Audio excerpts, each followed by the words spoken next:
Welcome to the Country Hipster podcast. My name is Paul. I am the Country Hipster. There's my co-host Adam, my brother. What's up, guys? Hey, what's up? And with us today is our second special guest ever, my good friend from the Irish rock band in Philadelphia, and also the Village Ale Works Brewery, Mr. Bob Hurst. Welcome to the podcast, Bob. Hey, how you doing? Good. Very happy to be here. Good. So real quick, before we get too much into this, I got to remember, because I always forget, or I seem to always forget, intro music is none other than the Unholy Four. There's nothing holy about those guys. The Unholy Four from Charlottesville, Virginia. That song is called Dirty Knife. Check it out on Spotify, Bandcamp, and probably a whole bunch of other places that I've mentioned before. The Unholy Four, very good friends of mine. So, okay, we usually start off the podcast with, what are you drinking? And as you see, there is no drinks in front of us because we have to do something very special here. Yesterday, oh shit, it's stuck. Ah, there we go. So yesterday, me, Katie, Jack, and Regina went to Imprint Brewing in Hatfield. Cool place, cool brewery. They got really good food there. I got these fucking nachos with pulled pork on them. That sounds fucking delicious. Oh, it was fucking delicious. And then I got, me and Katie split this like it wasn't roast beef. It was like a I don't know, it was some kind of like beef tenderloin sandwich or something like that. And that was also delicious. But more importantly, we had the beers, and the beers were excellent. And I missed. You said what was it? It was Imprint Brewing. Yeah, Imprint. Yeah, Imprint, yeah. I've been there. They're a good spot. So while we were there, I remembered a few episodes ago, Adam expressed a large distaste for Mexican style beers. Now again, I have a distaste. It's not that I have a distaste for Mexican style beers, because like we talked about, Neshaminy Creek has the Mexican style lager, and I love that. And there are Mexican beers that I like. No, what it boils down to is I don't think Corona is a good beer at all. No, what I remember you saying was that you hate Mexican beers and you wish they would build a wall around them and no one would ever drink them ever again. I believe that is what you said. You may be paraphrasing, but that sounds like something I would say. It does. It does. Oh, well, first, could you grab us some coasters there, sir? I can grab us some coasters. Okay. Would you like to join us in the Mexican beer? Sure. All right. So, what we have here, what we are all drinking. Would you like to pick a coaster? Well, this is pretty cool. Yeah, so these coasters here, Adam has made from old records. Yeah, that, the centers. Yes, they either skipped or they just weren't worth anything. It made more sense for me to have Adam cut them up. Let's go with that. Than to, I'm going to take right off the top there. What do you got? Andre Castellantes. Yeah, and his orchestra. Yes. Ooh, this is fun. I got Leroy Anderson. What do you got? Johnny's Dance Band. Nice, Johnny's Dance Band. All right, so what we have here from Imprint Brewing, and I haven't tried this. I actually did not have this yesterday. Frio. It is the Frio Mexican style lager with lime. And because you hate Mexican beer so much, It's not that I hate. I had to get it for you. It's not that I hate Mexican beer. You were totally, There's just certain Mexican beers that I don't think are very good. Mainly Corona. I don't think Presidente is very good. I don't think Presidente is actually Mexican. It might be some other. Well, El Presidente would be Mexican. El Presidente. But yeah, like I said, really the only like Mexican beers I really care for are both Modelo's and the darker Dos Equis. Regular Dos Equis I don't really care for, but the Dos Equis Amber I enjoy. But yeah, it's not that, like I said, like it's not that I hate them. It's just that in my experience, I've had more shittier Mexican beers than good Mexican beers. Okay, well, hopefully this is a good one. Like I said, I haven't tried it. Yeah. So. And to be fair, Imprint made it, so it's not really Mexican. Yeah. It's Mexican style. Mexican style, yes. Well, that's what it says, Mexican style lager with lime. It's got a lot of lime to it, but it's a good lot of lime. This is nice. Okay. So, since we're drinking beers, especially craft beers, Bob, why don't you tell us a little bit about what you do with craft beer? I brew and drink it. There you go. I mean, simply put. I been brewing for quite some time now, and I have as Paul mentioned earlier, I have a home brewery which I call Village Ale Works, and I've been kegging my brew and serving it at home. I belong to a homebrew club as well, the Club down in Glenside, and looking to partner with brewers and breweries to just to make good craft. Yep.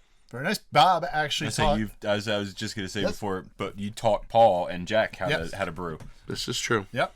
And we're going to be collaborating this summer on a all grain beer, right? That's right. Yep. So I like cheap beers. I like beers that look like piss and taste like piss. I don't know. Maybe I've like golden showers too. I don't know. I haven't tried that. But oh boy. At any rate, this is the first conversation in many conversations where it's like, I have a piss fetish. Yes, and we're like, we knew. Maybe I'm realizing this. But at any rate, so I when I brew beers that like I've brewed a cream ale, I brewed an Irish blonde recently, and they never come out that golden yellow color that I'm always going for. And my thought is it's because I'm using a malt extract. I'm not doing an all grain brew. So Bob has all sorts of equipment and is pretty good with that stuff. So we're gonna make a all grain cheap beer that hopefully turns out piss yellow. That's my hope. It took me way too long to find Frio on Untapped, by the way. Did it? Okay. Yeah. I just searched the brewery and then searched the individual beer in the brewery's list. It was a pain in the ass. Yes. Bob, you are also on Untapped. Do you want to let our viewers know what your Untapped handle is, or do you want to keep that private?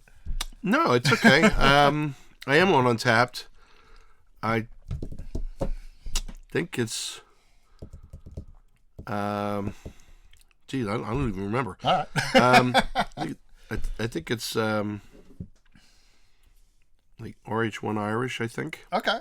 Cool. Which is the email handle also, and my handle for most things personal, generally, right? All right.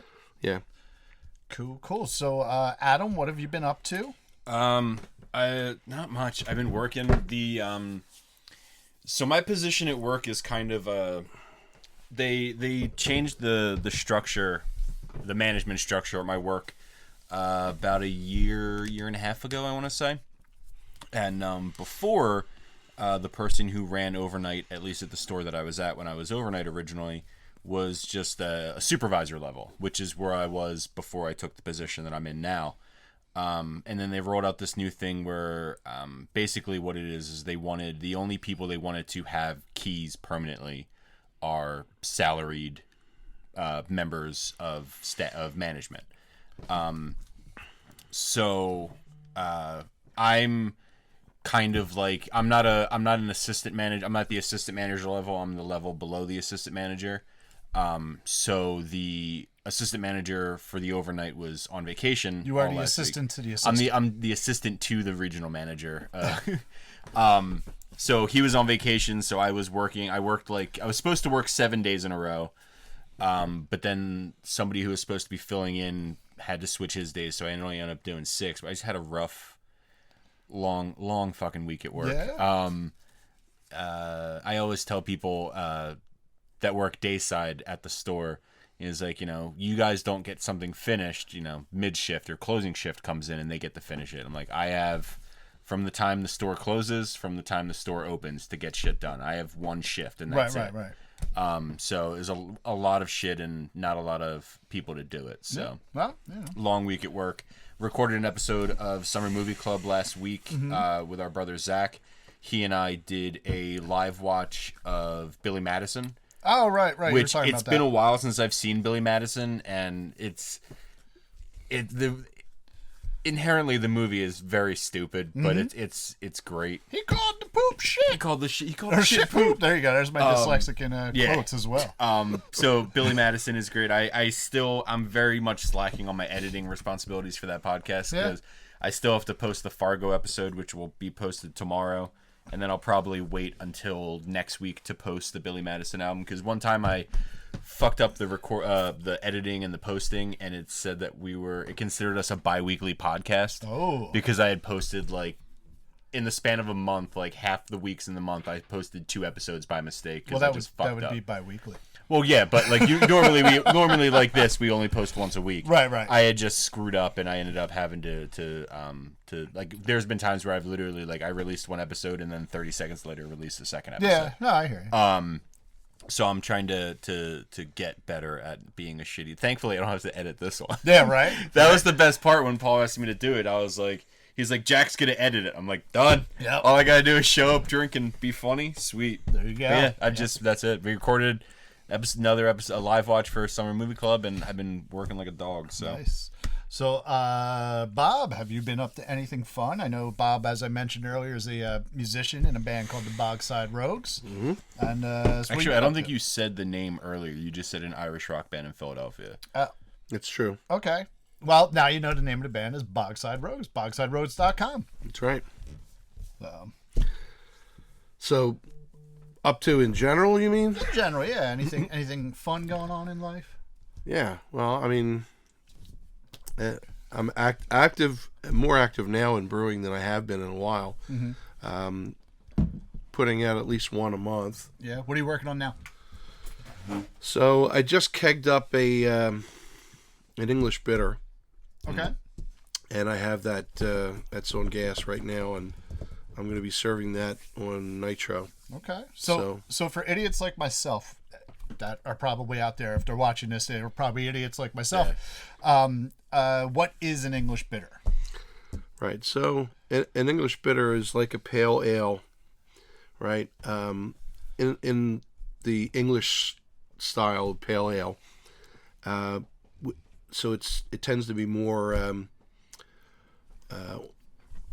emphasis on the bittering hops, mm-hmm. right, and less on the back end on the flavor and aroma side of it. Okay. Right. So, and it's done intentionally. It's a style. It's not a style you see a whole lot out in breweries. It doesn't have a lot of call, but it's one of those styles that homebrewers kind of tend to gravitate more toward because it's not as well done. So basically, when I was at Imprint, Jack was actually getting a nitro charged beer, and it was they were just calling it a pub beer. Would mm-hmm. that be like similar to a English bitter? Yeah. Okay. Yeah, English pub beer. And bitters, they're all kind of like the same kind of style. Okay. Yeah, it was very, very smooth, very light, and then it was nice on the nitro. Mm-hmm. So that was pretty cool. Yep. Nice. I just want to chime in real quick. First off, can you give us a kind of mainstream example of an English bitter? Because I know I've had English bitters, I just can't think of any of them that I've had. Yeah, Young's makes a good English bitter. Green Abbey makes an English bitter. There's not. I mean, like I said, not too many breweries, mm-hmm. especially American breweries, are making English bitters. If they do anything, they'll do like pale ale, a la mm-hmm. English British style pale ales. But everybody is going the IPA route, mm-hmm. and all of the different variants that are IPA. Yeah. So one thing that kind of stands out, like pub ale. As Paul mentioned, English bitters are low in ABV, mm-hmm. right? So, I mean, and a lot of British ales tend to go that route, like either whether you're talking about like an English mild or a table beer. The pub ales generally are lower in ABV, generally, 5 and under, mm-hmm. and bitters kind of qualify right in that range too. Like it should be somewhere in the high 3s to low 4s. Cool. And that's kind of where mine came out. Nice. So what is Boddington? Is that like an example, or is that like a bad example? No. Boddington's is a good example. I mean, but like a lot of bitters that you would get here in the States, they're imported, mm-hmm. and imported doesn't always mean as fresh. Right. So, I mean, Boddington's is a good bitter. It is, and it's a nitro version. Mm-hmm. Yes, right, because they have the widget in the can and all. I love the widget.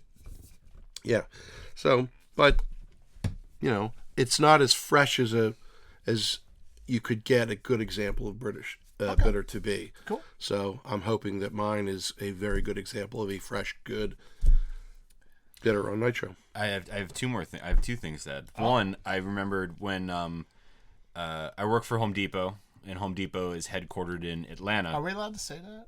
I don't know. All right, cool. I say it on the other podcast. Okay, so. all right. But they're headquartered in Atlanta, so I had to go to Atlanta in February for a training thing that went with my new position. And the hotel that I stayed at had a bar, and at the bar they had a beer called Taco Tuesday by Monday. Give me 2 seconds, I'll look it up. Monday something. Okay. Something or other. But it was a Mexican style lager, and so I just wanted to let you know that it's Monday Night Brewing. By the way, it's a local brewery to the Atlanta area. Okay. But it's a Mexican style lager, and I thought that was fucking delicious. Okay. Something that I just thought of where I'd had something. So based on that, you're saying that not all Mexican people are bad, like you were saying before. Exactly. Okay. All right. Cool. They're not trying to steal your jobs. Nah. Okay. Good. I just recently had when I Thanks first. for that clarification. Yes, I just wanted to make sure. When I first bought Untapped, when I first got Untapped, there was the thing of like making a wish list of beers that you wanted to try, and something I saw and I had never seen like in stores or anything was a beer. I just literally had it up and I lost it. It's a beer made in England that's partnered with Iron Maiden. Oh yeah, I hated that Iron Maiden beer.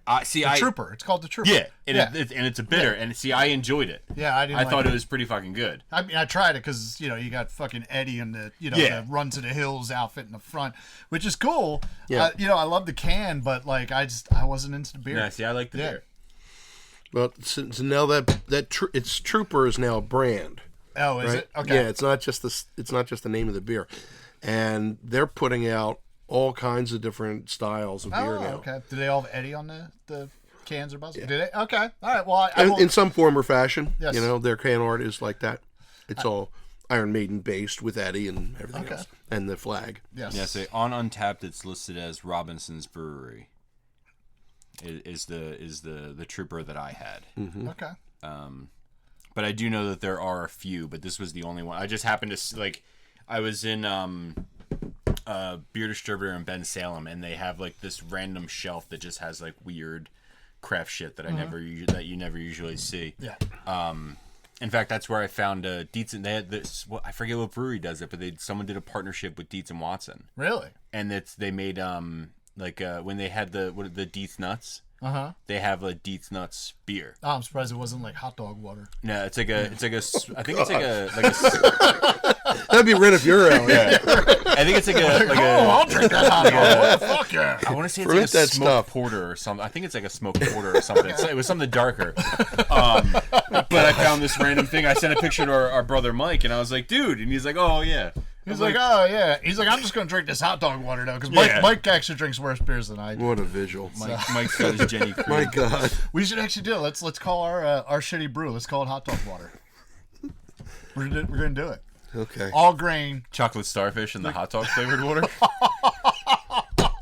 And you might as well dump a few hot dogs in the brew kettle just for a good measure. People do wacky I haven't shit. messed with that stuff. We might have to do it. So now when Bob and I collaborate this summer, we are making a beer that will be called hot dog water.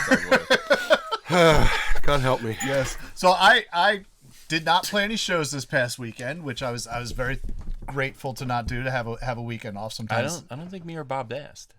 I'm talking about what I've been up to, you fucking dickhead. Jesus Christ. I'm the Country Hipster. This is the Country Hipster podcast. I get to talk about what I'm up to, I am too. the goddamn namesake. But anyway, I didn't play any shows this weekend, but I did have some friends come over on Friday night, and if you guys have been watching all along, you've been talking about how I have too many records in the record garage, and I could probably still fit another 20,000 records in this room. Well, I didn't inherit, but got 600 more records on Friday night.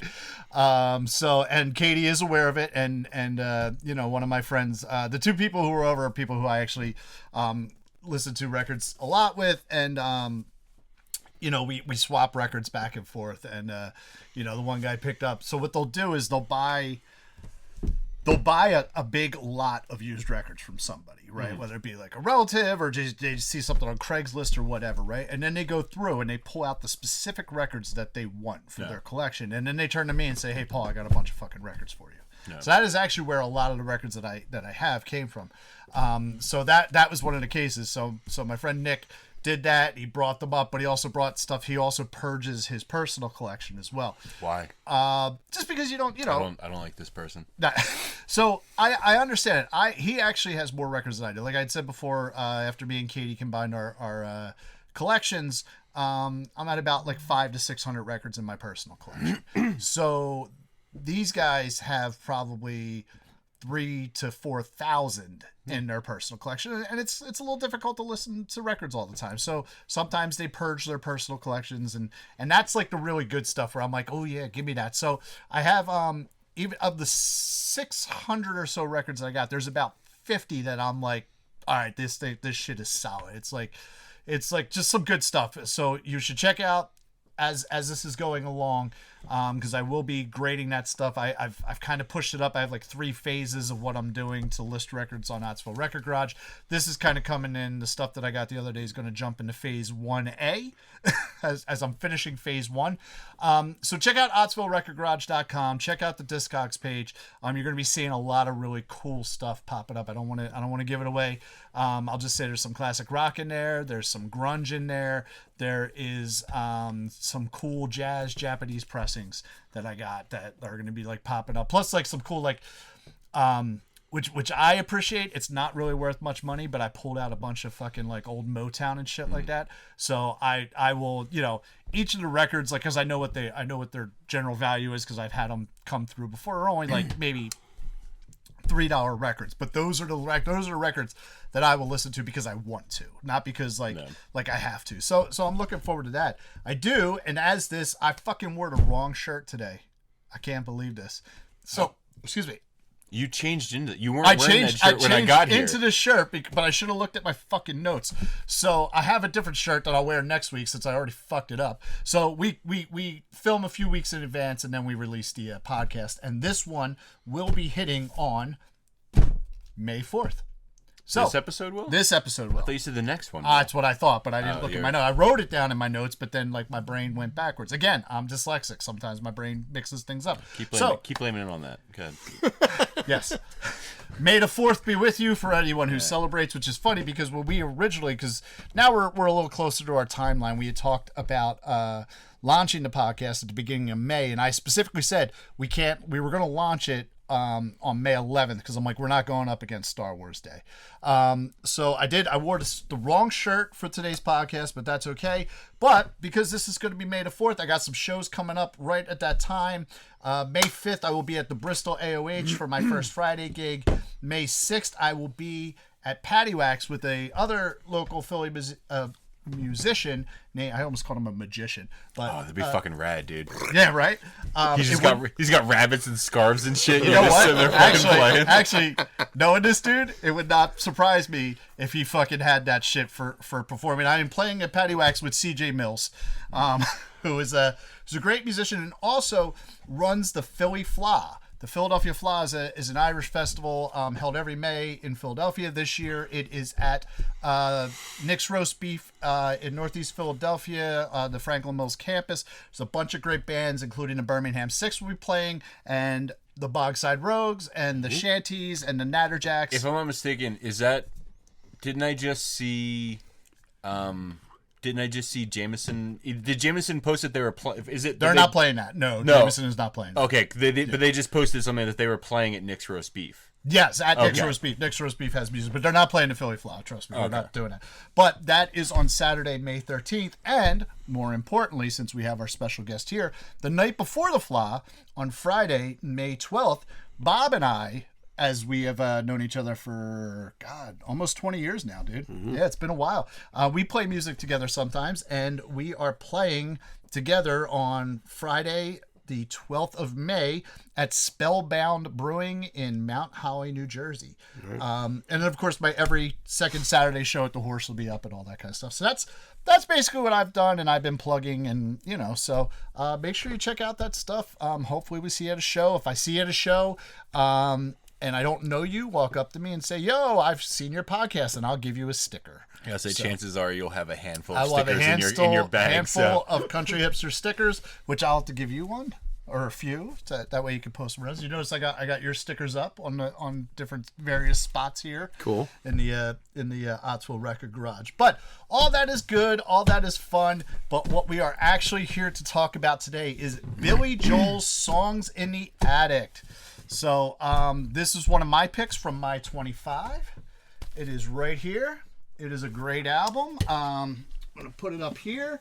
We'll go through the factoids real quick. So this album is actually Billy Joel's first live album. It was released on September 14th, 1981, which means that this is indeed 80s Joel.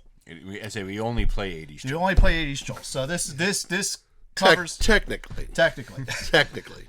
This was the follow-up to Glass House, which won a Grammy.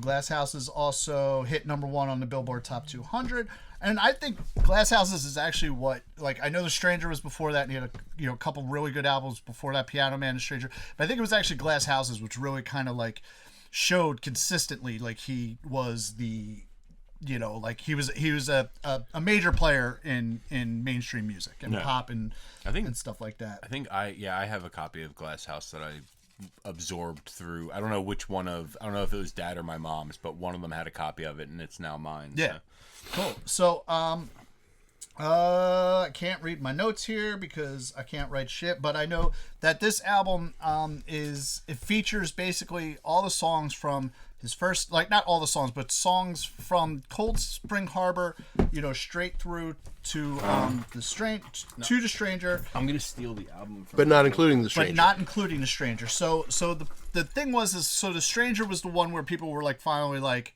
oh, we know this guy. This guy's fucking awesome. Yeah, he hit it big time with The Stranger. Right. So I think it was more of a record label thing. Was kind of like, let's go back and do some of these songs, but it's cool because it's all live and it's all recorded at some different places. So that's the thing that struck me as interesting. Like, every time I've ever listened to a live album, it's always just been, unless they're just really good at cutting it, and I never knew.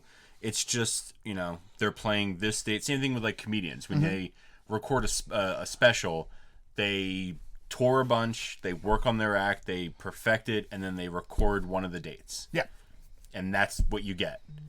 But there's Madison Square Garden, there is Bijou, Washington, St. Paul Civic Center, Todd's Place, Paradise Club, Milwaukee Arena, Spectrum. They were picking and choosing. Yeah, so the tracks. I don't think I've ever seen a live album where it was all live recorded tracks, but pieced together from different thing. I mean, like, there are a couple that are, there's a couple from Madison Square Garden in June of 1980. I'm assuming he didn't play. Well, you never know, because I feel like when he plays in Philly, like, I feel like almost annually at this point, he does. Do they do multiple? Because it's always like, I feel like it's always him and Elton John at this point. Well, no, it's just they haven't done the face-to-face tour in a while. No, but in my head, that's what it always. Yeah, is. I understand. I have seen that tour, by the way. That was gonna be a question I was gonna ask you if you guys have actually seen. Billy Joel. We'll get back to that. Get back to that. Don't jump ahead. No, but I just thought it was interesting that it's a live album, but it's not a live album that I'm familiar with, where it's like literally format. Just you sit down and that, like, this is the show that they played in whatever city on whatever date, and that's the show. Well, but it's just, bits and pieces. Here's what I'll say, which is kind of cool about this live album, because you don't see this a lot with live albums unless it's like Frampton Comes Alive. But this hit number 8 on the Billboard 200 when it came out, and was actually at year end of the Billboard 200 for 1982, because it was released in September of 81. But it's like, you give it the whole cycle. It actually hit 98 of the top 200 for 1982 as well, which is pretty impressive for a live album. Baby's crying. I thought like one of the dogs was like. Oh, what is this? Summer Movie Club? Yeah, seriously. You can't really hear it. Well, interesting point on that, Paul, is that, I mean, yes, it's his first live album, but Billy was quoted in an interview as saying that with the success of The Stranger and then 52nd Street and Glass Houses after that, right? And all the hits that came from those albums. That, Excuse me. well, first of all, Songs in the Attic was taken from the Glass Houses tour, right? So all the live dates were taken from that tour in 1980. So when they released the album in 81, they selected songs, and Billy said that they did it purposefully. They selected songs from the first 4 albums that were not as well known to the fans that came on after The Stranger and everything else, and especially the songs off Cold Spring Harbor, which you couldn't get. Yep. I mean, it was. I mean, they did a limited pressing of that album, and then it was gone.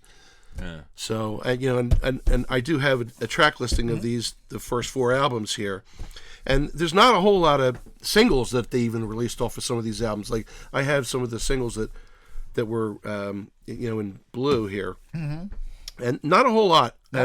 And what's really funny was that if you look at Songs in the Attic, which I have my favorites and so forth on here, which we'll get to. Oh, they're so nicely color coded, Yeah, I know, too. man. Shit. Yeah, I do my homework. You showed up, dude. But the songs that were on Songs in the Attic were not singles that were released on the original albums. I was gonna ask you guys if you knew how the track listing was picked, because I think I talked about it on another podcast. I wouldn't consider myself a Foo Fighters fan. I enjoy the Foo Fighters hits. I don't care for the Foo Fighters deep tracks. This album is deep tracks. And that's the thing. I think from listening to this album, I realized that I think I might not consider myself a Billy Joel fan, but a Billy Joel hits fan. Okay. Because there was maybe, I want to say, 3 songs on this album that I've actually heard before by Billy Joel. Well, that's kind of cool. I'm glad we picked this in. So I was going to ask you guys if that's what specifically they were going for, is pick the B sides essentially. I think they were pretty much. Like that's from everything I read. Which is amazing, because this album of B sides, as you said, sold 3 million copies. So it was 3 times platinum. Now, my copy of this, and we'll get into the values later. Actually, the reason I have this album is because I have this giant fucking box set of Billy Joel. Yeah, so show it from a profile view so you can get the thickness of that. Yes. That's what I tell everybody. Yeah. So this is the Vinyl Collection Volume 1, which basically has everything from Cold Spring Harbor up to and including The Stranger, as well as this album and an unreleased double album and a little booklet that comes with it. So that is actually why I have this copy in my collection.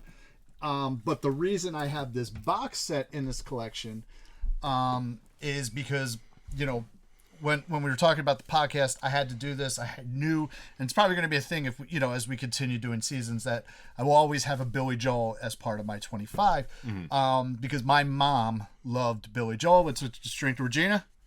Well, No, drink to Regina. There you go. Not my daughter, my mom. Yeah, I got confused for a second. I was like, I was just holding Regina. Yes. My daughter is alive and well. My mother is not. She's probably well, but she's not alive. But no. But yeah, so Billy Joel was her favorite performer, favorite musician. So that is why, I will always have a Billy Joel album in the collection. And this one here, you have The Stranger on there, you have Glass Houses is in there, Turnstiles. There's so many more popular albums I could have picked, but the reason I picked this is because it's the B-sides. It really is. Out of that whole box set, it actually really is probably my favorite Billy Joel album. So that is why I chose it. So, are either of you fans of the show How I Met Your Mother? I know what it is. Yeah. I've seen it. In How I Met Your Mother, Jason Segel's character and Allison Hannigan's character are dating, married throughout the course of the series. But there's a certain point where they're broken up, and Jason Segel's character starts dating this other girl, and he's trying to talk her up to all of the other friends. And it's one of my favorite lines from the entire series, because he says you're talking about all the things they have in common, and he goes, he's like, she likes Billy Joel, I like music, I was like, that's pretty fucking funny. So on that, I am actually going to take one of your Sierra Nevada Pale Ales here that Bob brought with him today. Thank you, Bob. Mm-hmm. Does anybody else need a beer? I need one. I do too. All right. What would you like? Oh, I'll sail with the pale ale. You'll go with the Pale Ale? Just close your eyes and grab something else. Close your eyes and grab something. Oh, you know what? You did not get to try. Which is what Paul says to most of his paramours. I have no paramours. Former paramours. You get to try a Christmas ale. I found a couple. Oh Yes, shit! No, yes. I was kind of bummed that I didn't get to try Baby's First Christmas. Baby's First Christmas. What did you think of Baby's First Christmas ale? Because I know I sent you a couple. Yeah, I thought it was good. Yeah, better than the Irish Blonde. Yes, Okay. I did. I thought so. Cool. Nice. Very nice. All right. So It smells Christmassy. yeah, it is. And actually, I did realize this too because I know you had tried it with a couple friends. And one of them was talking about how he felt about it. When I'm like, oh wait a minute, you know what? It didn't taste like that when I first had it, and I had a few left, so I tried it again. I'm like, oh, okay, this did mature a bit in the bottle because it had been a few months since we had brewed it. Mm-hmm. I always fucking hate.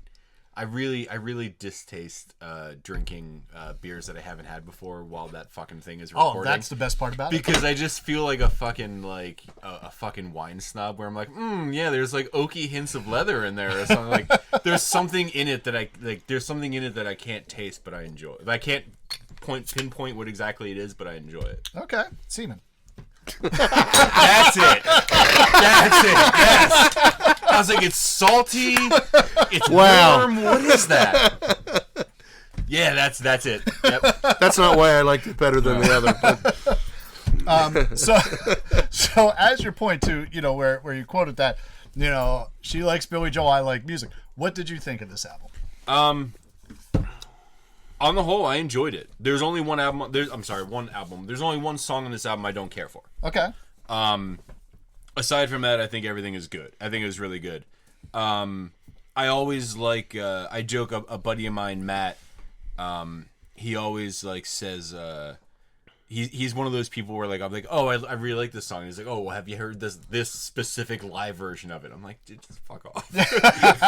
I'm like, I get it. There's the live version will sometimes be better than the album version. That dude is probably a Fish fan, isn't he? No, you met Matt. Matt's the guy. Oh, Matt, that dude. Okay, yeah. No, I can see him doing that. So Matt, check this out, right? So you'll get this from performing, and when you perform.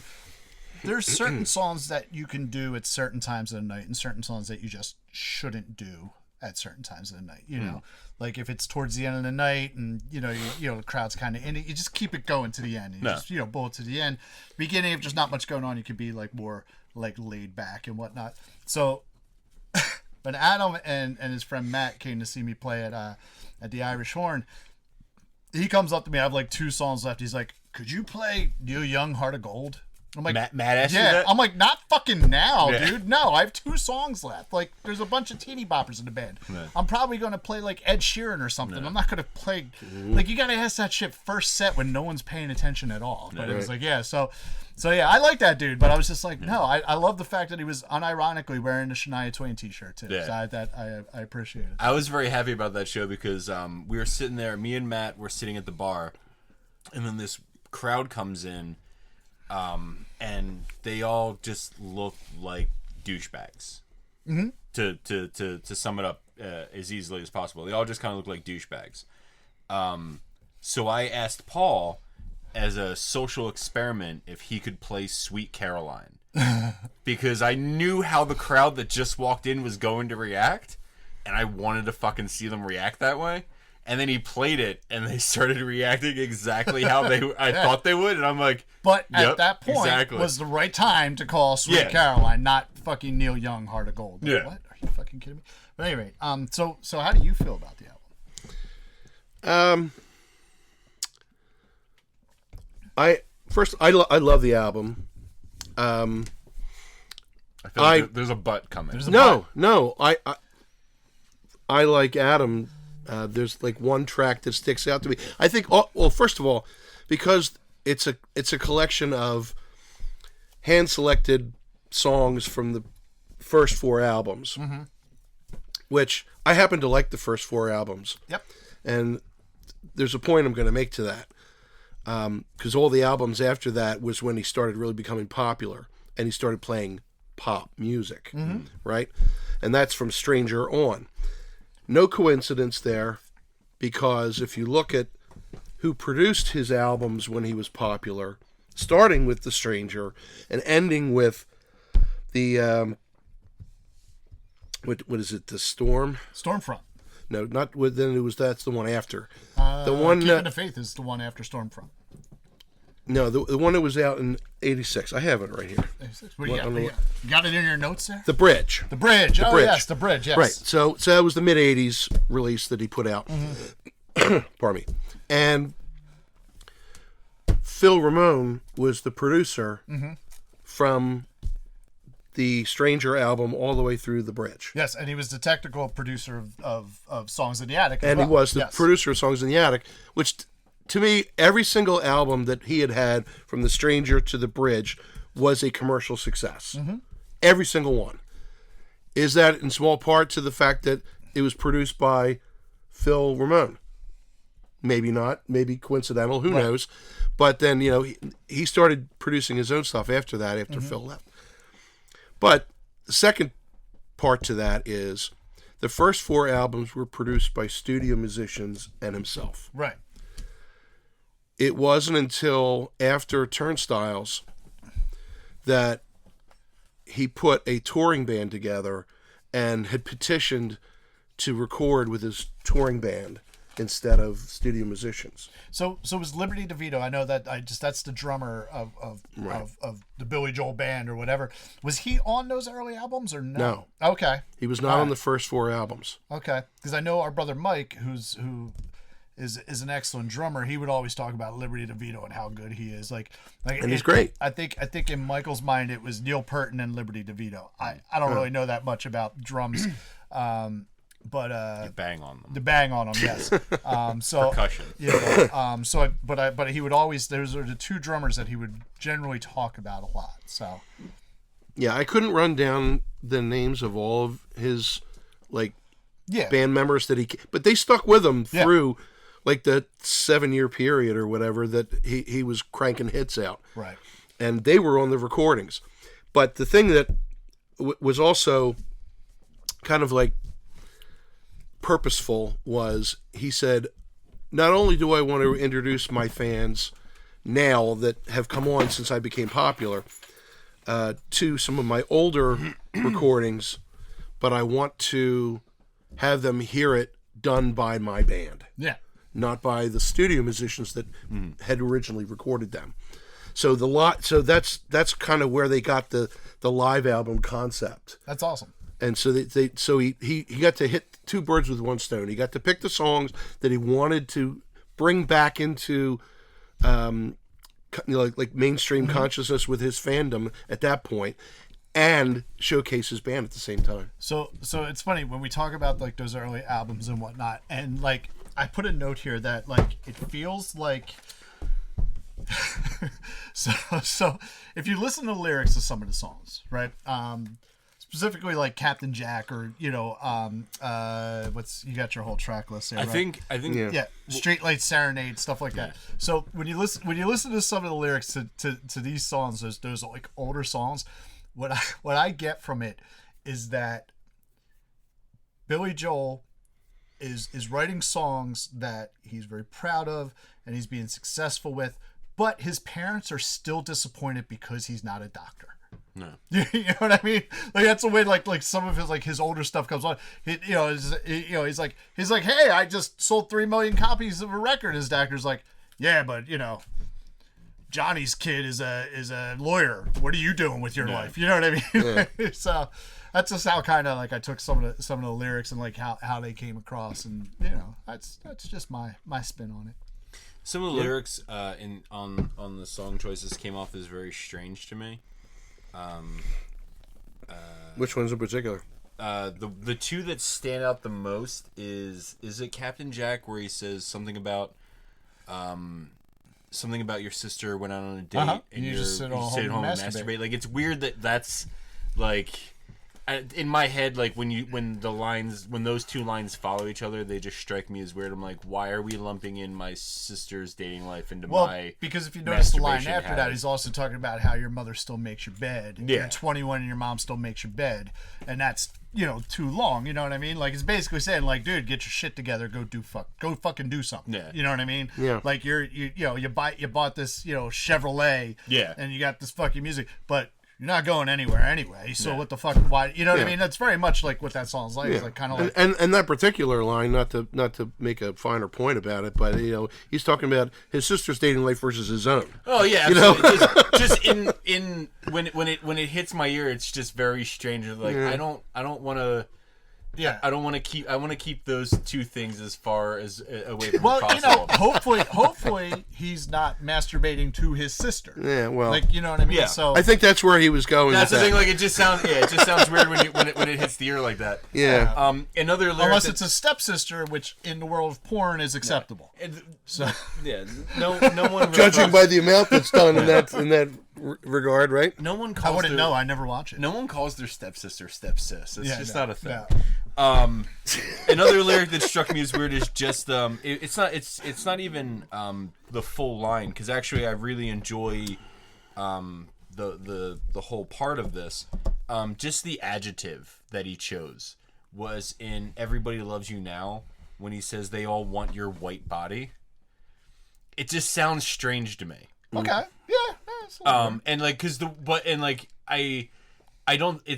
I understand that it's not. Well, the way I take it is not. It's not meant as a. It's not meant in the literal sense of as the color. I think it's meant in the metaphorical sense of like you wear a white wedding dress type deal.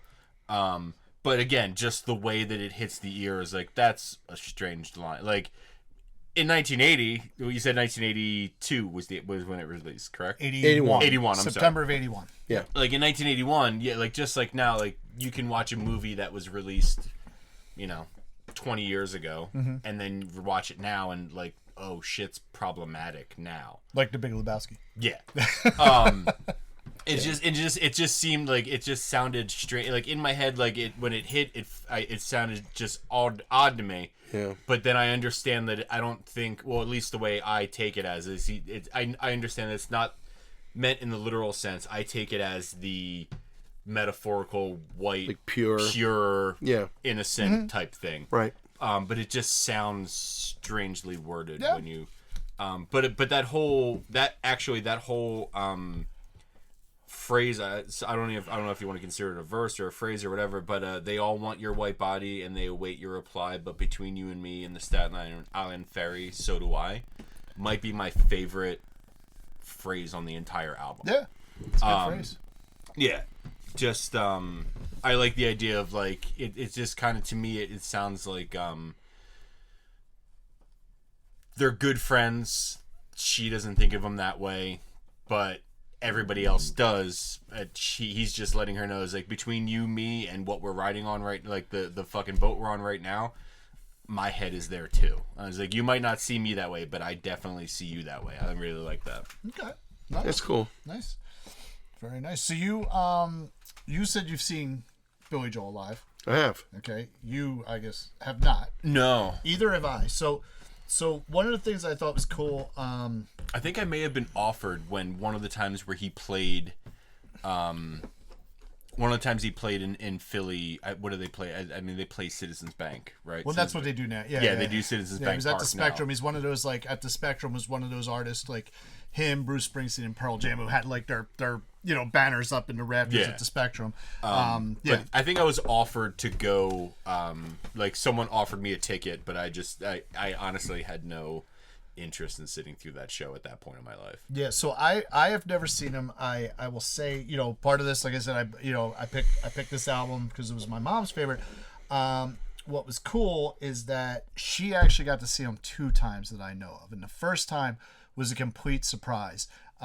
He was in town. He was playing the Spectrum, and she wanted to go, but my mom was very frugal and whatnot. And so my brother Michael actually got tickets, and she came home from work, and he's like, she's getting ready to make dinner. He's like, you can't do that. And she's like, what do you mean? He's like, you're going to see Billy Joel tonight. And he already arranged for a ride for her and all that kind of stuff. That's a solid surprise. And she was like, what? And he like handed her tickets. He's like, have fun. You know, and I just remember she came home from the concert. I was super excited. Just fucking like she was just glowing. But like her hand was swollen and bruised. And I'm like, Mom, what the fuck happened to your hand? Apparently she got so excited when he came out. She clapped her hands and bursted all the blood vessels in her hand on like the second he walked out. Oh no! So the whole time her hand was like fucking bruised and swelling and getting bigger. Yeah. But she still sat there and she said it was great. And then she got to see him, I believe, with Michael on one of the face-to-face tours and whatnot. Okay. So I haven't seen him. I would like to see him. He's one of those artists who I would like to see. So I don't know we'll why, but like happens. When I think of Billy Joel, like for some reason in my head it doesn't count unless you see Billy Joel at Madison Square Garden. I don't know why. But for some reason, that's something that, like, I associate those two things together. Well, I mean, there is something to say about. And there's what, two or three songs on this album that are from Madison Square Garden. I mean, there is something to say about seeing a band in their hometown. You know what I mean? It's always seems to be like a different type of show. Oh yeah, but like, absolutely. I fuck New York, man. No. Oh no. Trust me. I'm on apologies if anybody is from New York, but I'm especially New York City specifically. Fuck New York City. I like visiting New York City, but I don't. I fucking hate it. I spent a few days in New York, guys, years ago, when I was working for Guess Jeans. I had to spend a few days to do like some fucking training, and we stayed like right off of Times Square and all that kind of stuff, and it was just like, man, like I like visiting here. I don't fucking like staying here. If I remember when you worked for Guess, this was a while back. I was young. This is like 90s, late 90s, or yeah. So like, if I remember correctly, like if I 20 some odd years ago. Yeah. So if I remember, thanks for pointing out. No. I'm just saying, like, if I remember from what I've heard people talk about, was that at the point where like Times Square? Because I've heard people talk about at a certain point like Times Square was like kind of gritty, and there was it was on the end of gritty. Okay, it was on the end of gritty. That's what I say. Were you there in that time span where it was like, here's a sex show? But yeah, basically yes. Yeah. It's like go, here's Les Mis and there's the porn theater next to it. Yes, exactly. So like I went to New York City like far. I went to New York City in 2000. I've only been once. It was 2009. Okay. I want to say.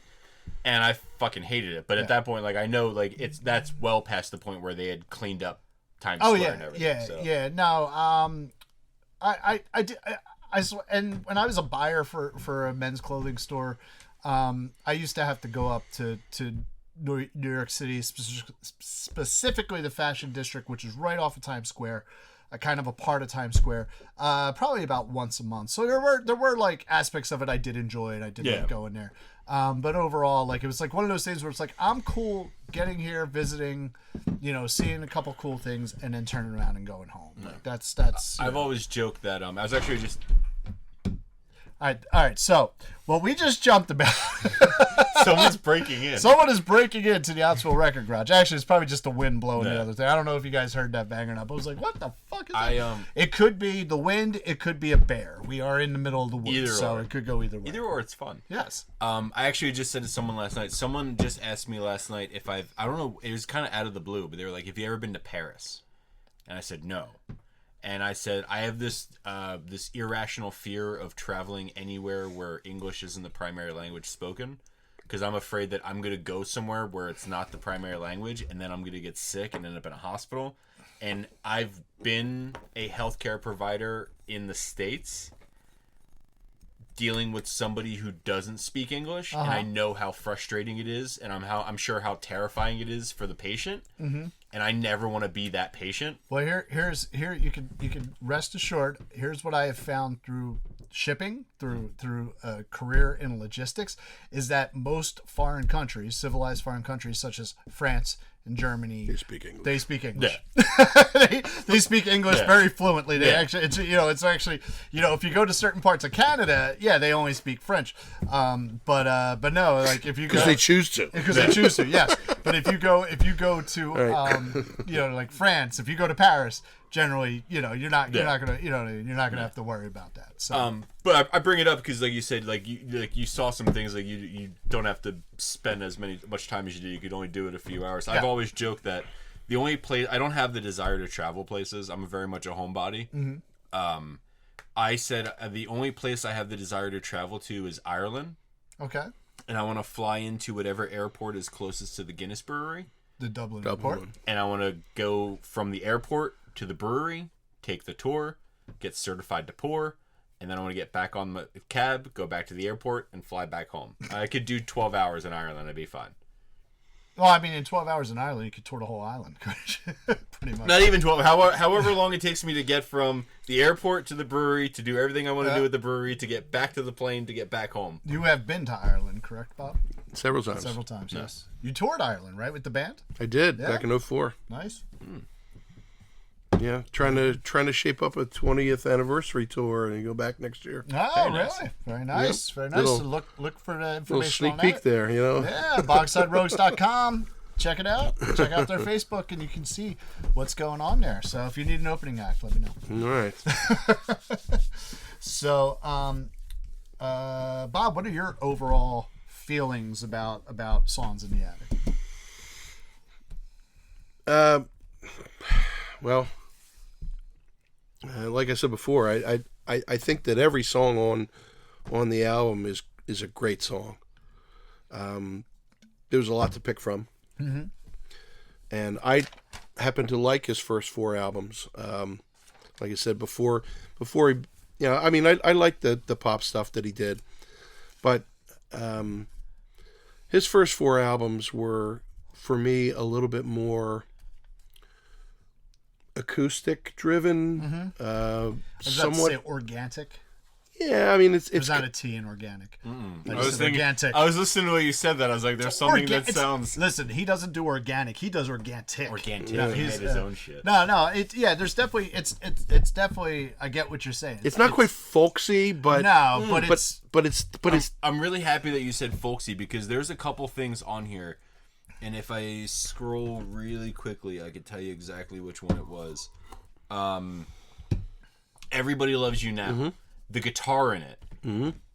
You guys both play Irish music. Mm-hmm. Yes. Something about the guitar in this strikes me as something I hear a lot in Irish music. Just very fast strumming. Mm-hmm. And it also gives me a very, there's certain things where music that I've heard where I'm like, oh, that would sound really good covered as this genre of music.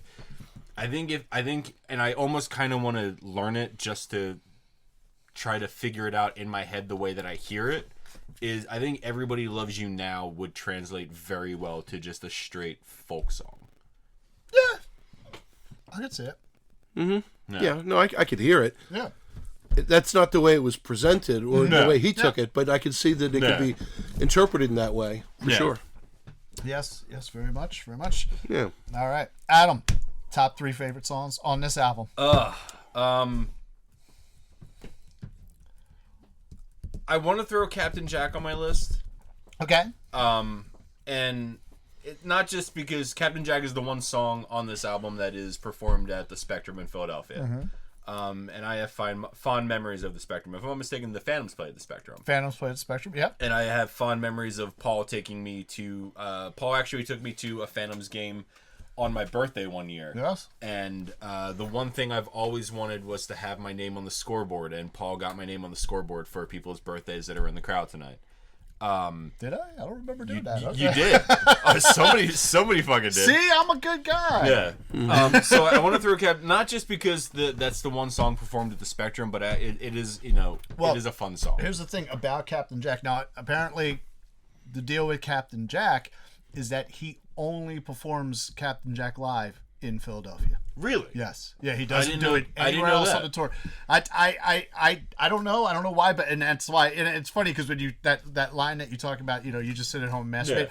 everybody starts cheering because I'm like, man, you all fucking people in Philadelphia just sit at home and masturbate. Because especially at that time, the sports teams were horrible. But but yeah, no. So that's funny. You mentioned that as one of them. What are your other two? So I want to go Captain Jack. I think I want to add "You're My Home" on there, just because I like the sentiment of it a lot. Just like the lyric of is like. It almost sounds like some of the lyrics almost sound kind of cheesy, like where he starts like listing off like random places. Well, so that's the thing. That's actually one of the things I like about that song, and that's on here because what he's talking about there in that song in general is like home is what he's doing. Like that song is about following your dreams, going through it, and that's what's like. Home is like the Pennsylvania Turnpike. Indiana's morning dew, or whatever the exactly. Like that's like his homage to music and the career he took, which goes back to why I think at that point in his life, his parents were probably disappointed that he's a musician and not a doctor or a lawyer or some other traditional thing, even though he's a success. So. Yeah, I really like that whole sentiment of just like the, it doesn't matter where we are, it doesn't matter what we're doing, as long as you're the person I'm here, you're the person I'm doing those things with, and I'm at those places with, that's where I belong. Does anybody need a drink? I do. What do you need? Okay, I'm doing this one as I have the pub ale. Nice. From, whatever you happen to grab, I don't care. So Captain Jack, You're My Home, and I'm kind of torn. Maybe I'll go A and B. I'll go with the nugget. Maybe I'll go 3 A and B. Thank you, sir. I maybe want to split it between Everyone Loves You Now and She's Got Away. Okay. Bob, what are your 3 favorite songs? Thanks. Not in any particular order, but I'm a big fan of the Turnstiles album. Personally, okay. I think that there's a lot of great songs. I mean, and that being the precursor to The Stranger, it kind of speaks to Billy's writing style. I think that he always had the potential to really make hits. Mm-hmm. Anyway, and they charted kind of well, but it wasn't until The Stranger that they really charted super well. But so two of the tracks out of the 4 that were on Songs in the Attic from Turnstiles are in my top 3. Okay. Summer Highland Falls. Great song. And I've Loved These Days. Mm-hmm. I thought I'd Love These Days was a really fucking good way to end it. Yes. Because like in my head, like I said, this is like one of the only live album. This is the only live album I've ever seen where it pieces together live performances from a thing. Mm-hmm. But in my head, looking at this is the set list you play on one night. I Love These Days is a great fucking way to end a show. And I think it's another one of those songs that's also about playing music and being a band and being on the road and whatnot too. So I definitely love that song too. Yep. And my third one is You're My Home. Yep. For the same reason, for the similar feels that we're all talking about. Yep. So I have my 3 favorites are, it's actually, we're all pretty much in the same area. I got Captain Jack. Mm-hmm. One of the reasons is because it's recorded in Philadelphia and it is, he'll only play it in Philadelphia, but it's a good song. It's really like, it's a song. It's actually kind of depressing too. It's like, you know what I mean? Like, fucking, found your father in the swimming pool, so I guess you're not going back to school. Oh, fuck you. You know what I mean? Yeah. So that's a great song. I Love These Days is my number 2.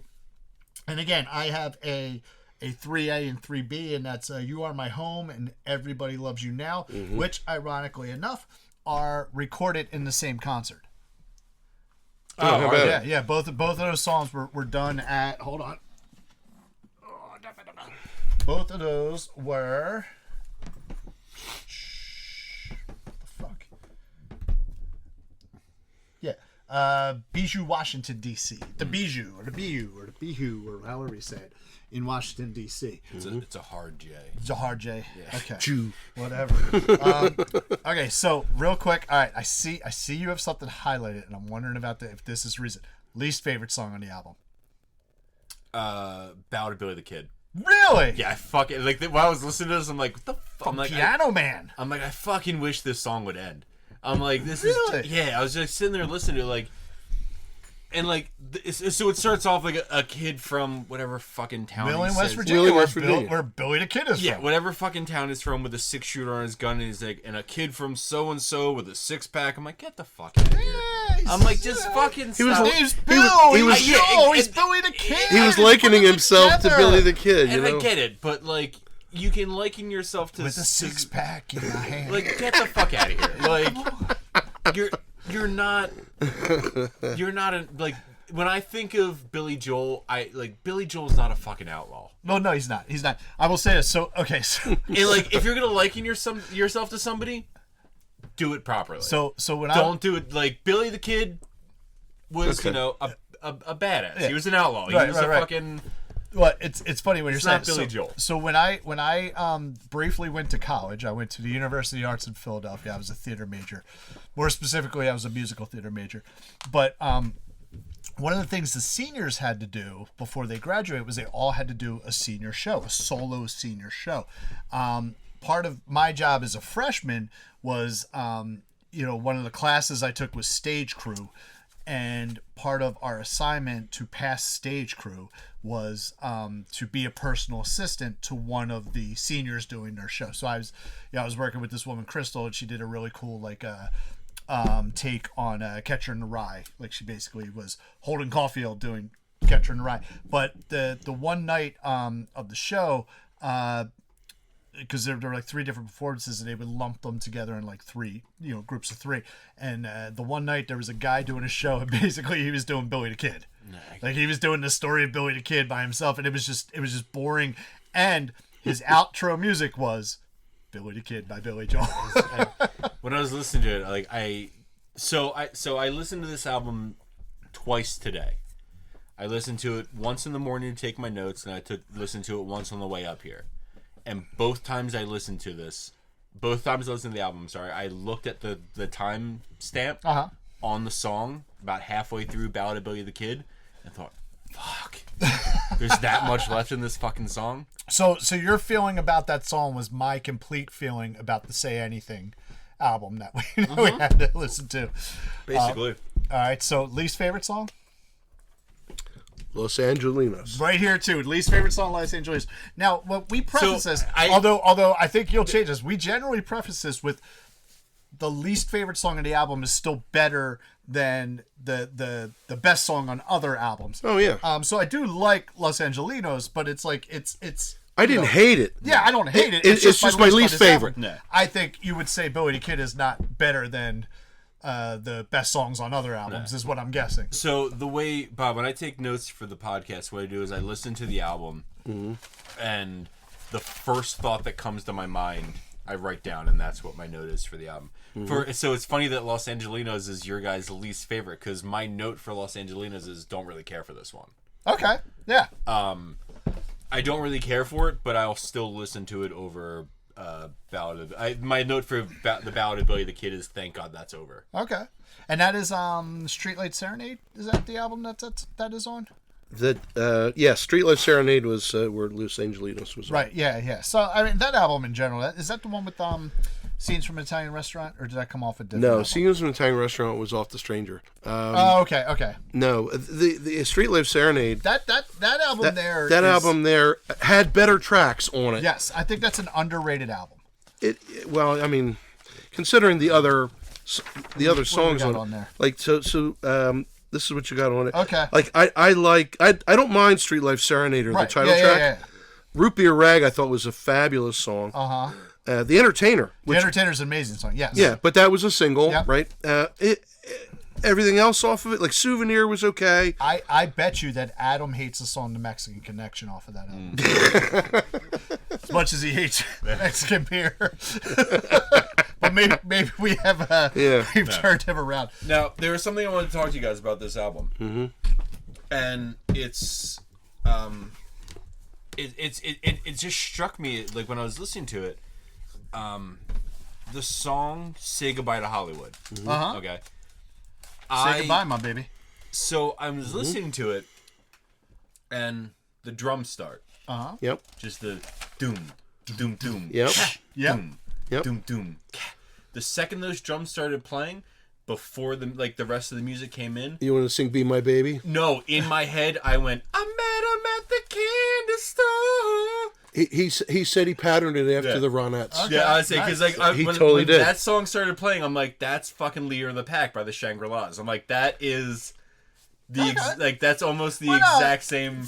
But we talked about it before on another one of the episodes where everything is basically like you talked about like Led Zeppelin it's being proven that Led Zeppelin basically stole a lot of shit. It's funny because you said it right. So I saw on the TikTok or the Tic Tac, The Tic Tacs, right? So like there's a thing that comes up is actually I believe it's Dave Grohl talking to with Pharrell. for Pharrell. Where Pharrell's talking about how great of a drummer he is, and he's like, I stole all that shit from and disco. exactly. And so like the beginning of Smells Like Teen Spirit was like he was like and then like and what I loved about it is they like put that together. I'm like, oh fuck, like that is amazing. Like and it actually honestly Nirvana is another one of those bands that falls on that bands I don't really like that everybody else likes. So, we have Led Zeppelin, we have the Beatles, and we have Nirvana. But after hearing that and like putting those two together, I actually liked Smells Like Teen Spirit a little bit more because I'm like, oh, okay, no, I hear it. That's kind of cool. Yeah. So no, it's funny. It's funny you mentioned that. So That'll be a topic for a different conversation we'll have to have later. Which one? About those three bands and why you don't like them. Do we have to? Do we have to talk about it? Not here, Oh, but we can talk about that later. I will say I liked In Utero, but other than that, I didn't. Really... Did I ever tell you the funny story about In Utero? No. So remember the whatever the name of the. Oh wait, real quick. I will say this. That I actually had an opportunity to see Nirvana on the In Utero tour when they played the Armory in Philadelphia. Someone had an extra ticket. And that is one of those things that even though I don't like Nirvana, now I regret I probably should have fucking done that. I've had a few concerts like that. That's one of them. Seeing Tom Petty on his last tour, someone called me up like, come with me. I have no one to go with. Free ticket. You don't even have to buy me a beer. And I'm like, yeah, no, I can't. And then Now you can't see him 3 months anymore. later, he's dead. I'm like, fuck. So, but no, I do. That is one of the things I do kind of wish that I had, like in retrospect, even though like I really didn't care for Nirvana, I do wish that I had gone to that concert. You remember the things in the 90s where it was you buy a CD and then you get like 30 million other CDs. Oh yeah, well that's been going on. That's the Columbia House Records. Yeah. I mean, I have used copies of Columbia. That's the funniest thing. So I'll get them right, and you can look them up. And the Columbia House pressings are always like they're pressed a little different. Sometimes it's just it's a cheaper vinyl. Sometimes it's actually, and this is one of the funny things. Garth Brooks, right? Don't really like Garth Brooks, but the album. You love Chris Gaines. Oh, I fucking love Chris Gaines, man. It's not the same person, is it? No. Okay, cool. So One of them has eyeliner. yeah, exactly. Okay, so And Garth Brooks, not to mention, he's like one of the most sold person, up there with Michael Jackson and Billy Joel, for album sales. So here's the funny thing. So Garth Brooks, the album with like digress. Friends on Low Places, right? Whatever. I think it was his first album, second album, whatever it is. But I know that song's on. I forget the name Whatever of it the is, I album. fucking hate that song. Right. Exactly. So what I did not find out until I picked up a bunch of like used records from somebody, I'm like flipping. I'm like, oh, Garth Brooks, I'll get around to that. So I went around to that, and then I pull it out and I look it up. And I'm like, wait a minute, what the fuck is this? So the only pressing of that album, because I think it came out in 92-ish, 91, 92-ish, which was kind of the end of vinyl and the beginning of CDs and whatnot. Not that vinyl has ever died, but, it was waning down. So the only vinyl original pressing you can get of that album was a Columbia House Records Club version of that album. So a lot of people, what they would do, I mean, I would fucking do it. There's Columbia House, there's BMG and all this kind of shit. And then they had videos as well, like video cassettes and DVDs and shit like that. So like, they're like, oh yeah, I'll take 30 records for a penny, and then you never fucking pay them for anything else. You're like, yeah, fuck you guys. So I'll get those Columbia House pressings like all over, and I didn't even. One of the cool things about the used records is I didn't realize how long Columbia House was ongoing, because there's records that like go back to like the 60s and the 70s where like, this is a Columbia House pressing. No. Holy fuck. But the cool thing about that Garth Brooks is like, because that was, I don't know if they've repressed it since then, but at the time that I had that used copy, it was the only pressing of it ever on vinyl was for Columbia House, and I turned around and sold it for like $150. Oh wow! And I was like, holy fuck! It was like one of those albums where I'm looking through, I'm like, holy shit, really? My Columbia House story that I was telling was way less interesting. Okay. My dad and my mom ordered, a bunch of albums from a Columbia Yeah. House thing, and one of the things Dad ordered was a Dean Martin album. Okay. Don't know which one it was. Don't really care what it was. The one day I'm flipping through all of their CDs and cassettes and records and shit in the entertainment center, and I'm scrolling through, and I get to Nirvana in Utero. And Really? I'm like, and I pulled it out. I'm like, what the fuck is this? I'm like, which one of you bought this? And my mom just goes, open it up. And I open it up, and it's a fucking Dean Martin CD. They ordered a Dean Martin album, but for some reason sent it in the case and booklet of In Utero. No idea why, but that's how it got sent. I'm like, that's fucking strange. That is weird. That is strange. That is weird. So before we get to the next part of the podcast here, Bob, do you have anything to add about Songs in the Attic? No, I mean, I think we pretty much kind of went the length and breadth of kind of at least what I would be able to offer or add about it. Cool. Well, like I said, this album was on here for my mom, who's not with us. Let's toast to Regina. Mm-hmm. Regina, my mom, not Regina, my daughter, although we can toast to my daughter as well. Mm-hmm. If you follow the podcast into season 2 and hopefully season 3, 4, 5, 6, whatever, however long we do this, there will always be Billy Joel in my 25. So now, as we do, we get into whose collection is worth more. All right, so I looked up the Discogs value of this. So I had to do this a little differently. Didn't you say that this? Did you say that this was only available in that pack? The copy I have, okay, is only available because I was curious about how this was going to. I'm like, so I broke this if down. you can only get this in that pack, and that pack is gonna add a shit ton of fucking value to your goddamn count, I'm like, this is bullshit. Okay, I take that into consideration. Okay, thank you. All right, so here's what I did. Okay, so yes, we had to handle this a little bit different because my copy here is from the specific 2021 pressing of the box set of the Vinyl Collection Volume 1. So even the catalog number, if you put in the catalog number, it just leads you back to the box set. Now, if we were doing the box set, if I'm selling the box set, and we're not doing all 6 records that are in this box set, we're not doing it. The very good plus value of the box set as of right now would be $160. Okay. But that doesn't count towards our thing. That's just what that is. That's just unfair. So for fairness, I could have picked box sets that are in my fucking. I have a Chicago box set. I could have picked that. Yeah, but that's still probably worth like $3. Probably not. Yeah. You're right. So anyway. Boo. For fairness, so what I did was I looked at this because I have had used copies for this before. Now here's what I have to preface this with. Okay, and this goes with any of our copies here. I've had this used before. I've had it in the Internet Record Exchange. I've had it through on my Discogs page. I have had this as a used copy before. Sometimes with Discogs, the suggested retail prices are just way fucking out there, right? Because even though something may have a suggested retail price of a certain dollar amount, there's like 100 copies that are available, or there's like 60 copies that are available of all various different, degrees of condition. And their suggested retail still sometimes comes at a ridiculously high price.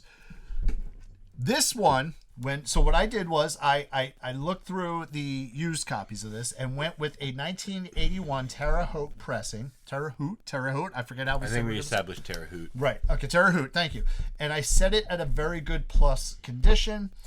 Now here's the thing. It gave us the SRP, so we are going with this fucking SRP. So fuck you. Okay, because we said whatever it says for a very good plus, that is what we're going with. Okay, all right. So I will tell you that based on reality, I would probably list a 1981 Terre Haute pressing in very good condition. I would probably list it for maybe $5 to $6. Okay. However, Discogs loves me and put the suggested retail of a very good pressing of the 1981 copy at $23.40, which puts my total at $24 for this record. I also looked up, and if you guys look at past episodes, you notice I talk about a lot of the used copies I get because of where we're located, are either Terre Haute or Pittman. If I went with the Pittman, which is probably more likely what I got, the value of that was like $33. So I went with the lower of the two. Thank you. Okay, and which brings the value of this to $24 and brings my running total based on 3 records to $151. What am I at? Adam has 2 records at $81. You have 120. 151. Oh, 151. 151 to 81? To 81. Okay. Right, but that's 3 records to 2 records. Yeah. Like I said, I'm not. So at the end of the day, I'm not that far off. No, you're not. You're not. I'm a $70 gem away from tying. I will tell you, I just, for shits and giggles, one day I was sitting down here. You have a $200 record in there. Do I? Yes. I'm not telling you which one. Not fucking telling you which one. Wait. Is a 20 in my 25? Mm-hmm. Really? Yeah. Oh, then save it for when we get to it, because that's really interesting. Honestly, number one, I also don't remember which one it was. But when I saw the value, I was like, fuck. But again, we're going off of suggested retail. Do I think it would sell for $200? No. Yeah. It's like the pawn shop things. Like someone's like, well, this says it's worth, they're saying it's worth $20,000. Doesn't mean it's going to fucking sell for $20,000. Interesting. Let's do math. What math are you doing? Interesting that if you took a $160 box set with 7 records in it and divided it by 7, you only get $22.85 per record. And what did you say? 24 is. Yeah, but actually, what you have to go off of that though, because. And I'd pay more for a 1981 pressing than I would for a 2021 pressing. Well, but here's the thing you have to take in consideration too. We're basing it on a value of. Just like to get a little needle in there. No. We're basing it on a value. He keeps saying we're basing. He's basing because he knows how to look up the fucking dollar value. That's what we agreed upon. We're actually basing it on a very good plus grading. Now, a mint grading, which is when I got this, it was mint because it wasn't open. Yeah. At this point, mine would probably be considered near mint. This box set retails, which it is available on OttsvilleRecordGarage.com if you are interested in purchasing the Billy Joel The Vinyl Collection Volume 1. You said that's OttsvilleRecordGarage.com? OttsvilleRecordGarage.com. Interesting. That's which happens to be where we are today, live in the Ottsville Record Garage. The MSRP. Almost as if we planned that. Yes. For a mint copy of that box set is $260.99. So now do your math that way, buddy. What's 260 divided by 7? Yeah. It's going to be more than that. Yeah, it's going to be more than that. Right. It's close to $40 a record. Right, exactly. So, but you'd have to split it open to sell 1 record out of it, in which, therefore, the price of it drops. Which you wouldn't do, which is why I based it on a 1981 Terre Haute. So it's a gray area, but I figured that was the fairest way to do it. And like I said, and it kind of got you in the ballpark. Yes. Anyway. And again, if I were to sell this, because even that Terre Haute copy that I found on Discogs, there were 103 copies of it for sale, and the median price was like $7. Yeah, you know what I mean. So really, realistically, you're probably looking for a used copy like maybe $5-6 for it. Whereas, but again, Discogs gives you the suggested retail, so that's what we're going off of, and it comes in at $24. Which helps me. I'll take it, knowing that you said that I have a you do. You have like a $200. Like I was like, motherfucker. God, I have a guess of what it is. I'm not gonna say it because we'll talk about it when we get to it. But I have a guess of what it is. Okay. All right, cool. Also, so if you do go to Ottsville Record Garage, what we do actually have a section on the website for the Country Hipster podcast, and the records that we talk about on the Country Hipster podcast, the ones that are featured, there is actually a section in there where you can go and look and purchase or ask us to get in stock, because we don't sell stuff we don't have in the garage. But if you set up notifications, we will try to get it in, and you will be notified that we have it in stock for you. So there is a section under that section, a section in the section where it shows the records that we talk about.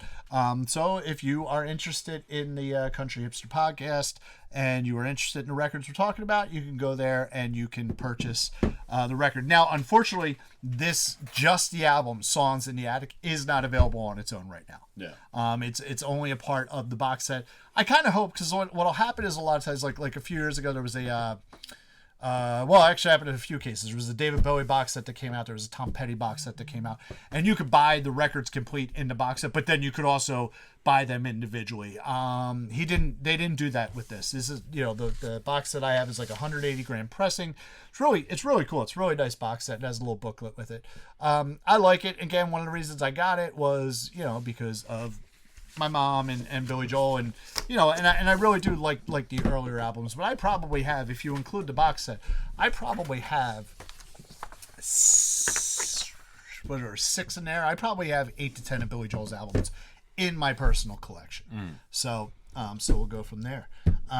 So I have a note here. So if you guys have watched last week's episode, which was a Booze and Vinyl episode, you might notice that we maybe forgot to do something in the regular recording and had to go back. We might have been drinking a little bit. We were drinking absinthe. So the Green Fairy sent us elsewhere. But it is time to pick next episodes. Bring the Box of Michael out. As you guys know, this is our Box of Michael, named after our brother, who is a huge Rush fan. Bob is our special guest, so he will be picking the envelope, All right. and we will decide what next week's episode is. Ooh, number 50. Bob's got number 50. Very nice. All right, so here we go. Again, so when we did this, if you look at the pilot, right, we mixed up the envelopes before we actually numbered them. So later number, earlier number is not necessarily indicative of if it's mine or if it's Adam's. It doesn't, there's no rhyme or reason to them, and we did that on purpose. So, envelope number 50 for episode 6. Wait, before you open it, we just did. Last week was The Queen is Dead. Queen is Dead. This week is Songs in the Attic. The week before Queen is Dead, The Queen is Dead is Right. Say Anything. So we are. So you're 2 weeks in a row right now. I am 2 weeks in a row. Let's see. 3 albums to 5. So we'll see what this guy is here. Oh, this is an Adam. Is it? It is. I can't read your writing. me- I just know that it is the Wonder Years. Oh, The Wonder Years, The Upsides. The Upsides. Okay. Let me see where the fuck. Oh, it's the one with the big bold fucking letters. There Here you we go. Wonder Years, The Upsides, local Philadelphia band. That was something I did not realize about the Wonder Years until you happened to mention I'll see. it last week. Yeah, the if you look at the picture on the album, it's the Oh, it is the Philadelphia It's the Philadelphia skyline. Look skyline at on that. the Look album, at that. It's yeah. got Liberty 1 and 2. Yeah, So there you that go. will be. So we will take Songs from the Attic down here. which I'm fucking excited about. Yeah. 'Cause the the fucking emo kid who lives in my heart loves that fucking album. I will tell you that I don't know this album, No. but I have heard stuff from the Wonder Years, and I haven't hated it, even though I do. Well, I'll talk about it next week. Okay, I don't hate what I've heard. I'm looking a little more for, especially now that I know that they're local. I'm looking forward to listening to this album a little bit more, and a lot more than I was to Say Anything album. No. So. Understandable. Yeah. So a few commercials real quick while we're here. Check out the Summer Movie Club with Adam, his other podcast with our brother Zach. Bob, BogsideRogues.com. Bogside Rogues, great Irish rock Philly band. I've played with them several times, and it's always a good time. Any of the social medias, the Instagrams, the Facebooks, the Twitters? Do you have Twitter? We do have Twitter, Instagram, Facebook. Yes, all of that. Okay, and then the brewery, Village Works Ale? Village Ale Works. Village Ale Works, I'm sorry. Again, the whole dyslexic thing. You know what I mean? You blame it. And Just you keep have... using it as a crutch. I know, and you have a Instagram for that, correct? I do have an Instagram for that. All right, cool. There you go. So check it out. I am Paul. This is the Country Hipster Podcast. We now have a Facebook page. We have an Instagram. Check out Country Hipster Podcast. Check out the Country Hipster. Also, Country Hipster on TikTok. And, of course, Ottsville Record Garage. Thank you for hanging out with us. We look forward to episode 6 next week. But for now, it's time to... Move on!